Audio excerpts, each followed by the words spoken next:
Hey YouTube, it's SoulPrime13 coming at you with another Transformers video review. Today we're going to be taking a look at the Hot Wheels crossover Boneshaker. So we do have the card. He does come on a bubbled card.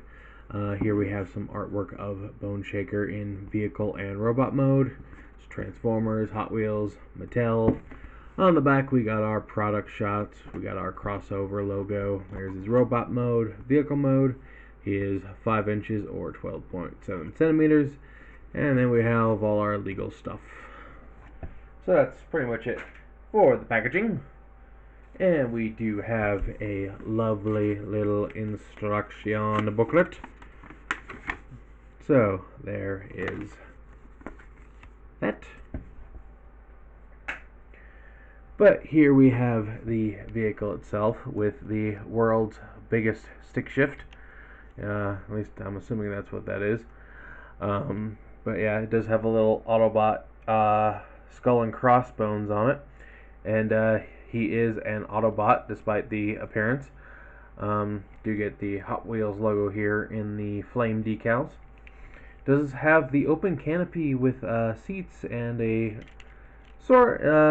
kind of half of an interior. You get like half the steering wheel, and again you do get seats, but like no real space under them. So we do get some mechanical detail here, which is pretty neat. And the club weapon just has this little tab on it that plugs into this little spot right here. So that's how that fits in there.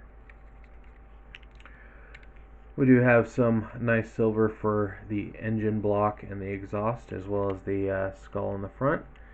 Does have some yellow there for the headlights, and he's like holding the headlights in his hand, which is pretty cool.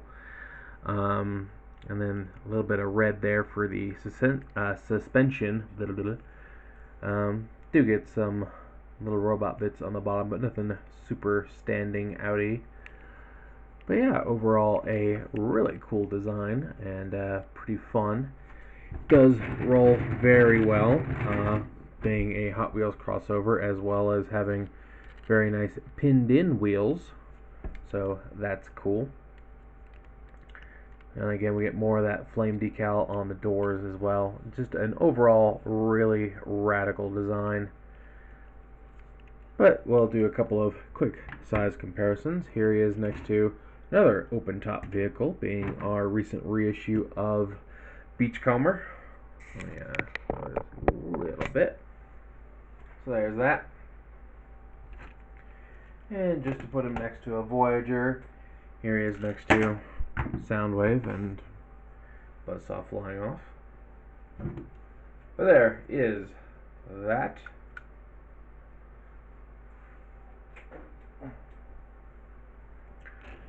But yeah, overall a very cool design for a vehicle. Really digging these Hot Wheel crossovers, and we do already have some leak listings that there are going to be more in the future, which like I'm thrilled about. That sounds super cool.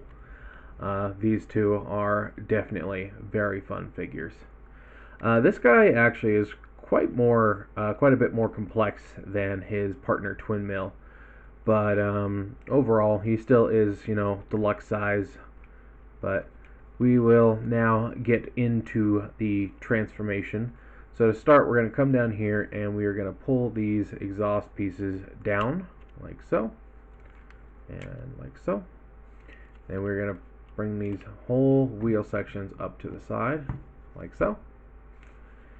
Then what we're going to do is we're just going to kind of come here and grab the back half and just sort of pull it and just sort of separate it like so. And there, it's held together. There are two little slots and two little tabs right here on like the front windshield piece. But then we want to come here to the back and just lift this whole section up like so. Yeah. But then we, and you don't want to lift this all the way up yet, because you want to bring the seats, and you kind of need to push on the bottom of them, push them over, because it's kind of hard to get them to move otherwise. But bring them all the way around, And we're going to take the back of his canopy bridge and fold these in, and you can see there tiny little pegs that are going to plug in right here on the side, like so. And then we can bring this the rest of the way down, then we'll bring this the rest of the way down, and then this section here, you can see there's a hinge, and it will fold up as you bring it in, like that. And then you just sort of straighten out the legs, and that is his lower half all done. You can just separate the legs. Then we want to bring these orange bits here out to the side, and these are his arms. And you do want to kind of make note of how they are oriented. The orange part, you fold the elbow up, and you want the orange part facing the front of the car and the hinge inward, because that's how they fold up. And you can sort of see how it fits into this little space here, like so. But just something to keep in mind. Anyway, you want to bring those forward, like so. Then you're going to come up here, and this whole silver skull section, you want to pull on it, and it'll open up the hood.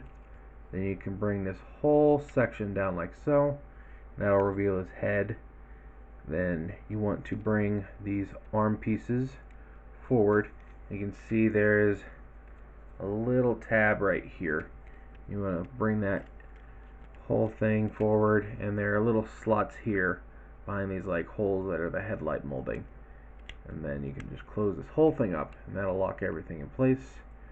Then you just straighten out the arms, flip out the fist, straighten out the arm, flip out the fist.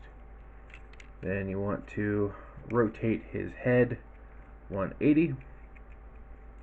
And then the instructions say to fold these back like so, and then angle the wheels down.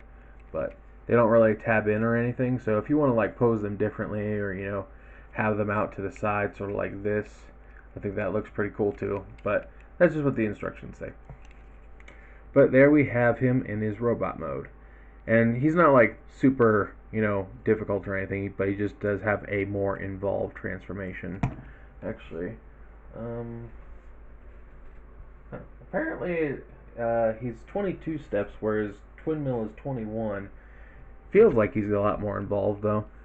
But yeah, and if we take a quick look at him, he does have a very Decepticon motif. And personally, my headcanon is that he's an Autobot because he used to be a Decepticon and left that side and decided to be an Autobot instead. Because he is marked as an Autobot on the packaging. So, but he does have a nice faceplate with some little details carved into it. Nice red visor, and he does have these exhaust ports on the side of his head. And it's just a very cool design. I really, really like his design. Some nice orange there on the forearms and on the crotch. And of course the front of the car here with the big skull chest does look very cool. I will say the only thing that I don't really like about his robot mode overall is just how the feet slash ankles work. Because you can see he does have ankle tilt, but this whole front section doesn't move. And I feel like that's the part that should move, not the back part as much. Or it should move together. But yeah, I just think that part is a little awkward. That's really my only serious complaint with this guy. But otherwise, yeah, plastic is all very solid. All the joints feel nice and stiff. Don't really have any other complaints. It's really just I don't like how the feet are split in half. But overall, a very cool figure. And of course we can bring in his weapon, and it does just plug right there into his hand. And now he can give some bunk of justice. Let's bring in the comparison here. Bunk.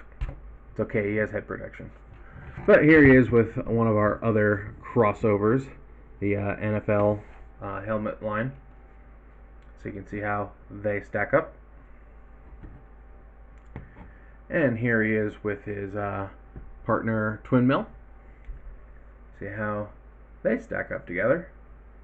And yeah, both of these are really fun. I do prefer Boneshaker a little bit more, but they are both really cool, really fun figures. They're both worth getting.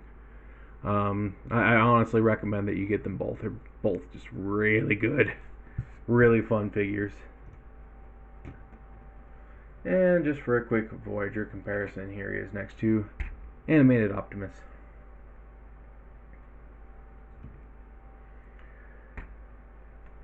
But we'll go over the articulation real fast. So his head is on a very good ball joint, plenty of movement there. And you can see the ball joint here in the back, same with how Twin Mill was. And you can get very far back at the neck because of that. So can look up and, oh, what's that up there? And again, these parts do move freely if you want to pose them in different ways. Kind of wish that he came with a flame effect that you could plug into these. That would look really cool. As far as the shoulders go, they can come out this far. He does lack some upper arm articulation, I guess. It only goes that far. Can't really get a 360 to the shoulder armor, but it does have full range of movement otherwise. Do get a full bicep swivel. Do get 90 degrees at the elbow. Do have in on the wrist for that transformation, but otherwise the hands are pretty stationary. Do get a full 360 at the waist. Can kick all the way forward. Can kick pretty much all the way back. Do get a very full deep knee bend due to that transformation. So that's pretty neat. Do get to kick out to the side that far.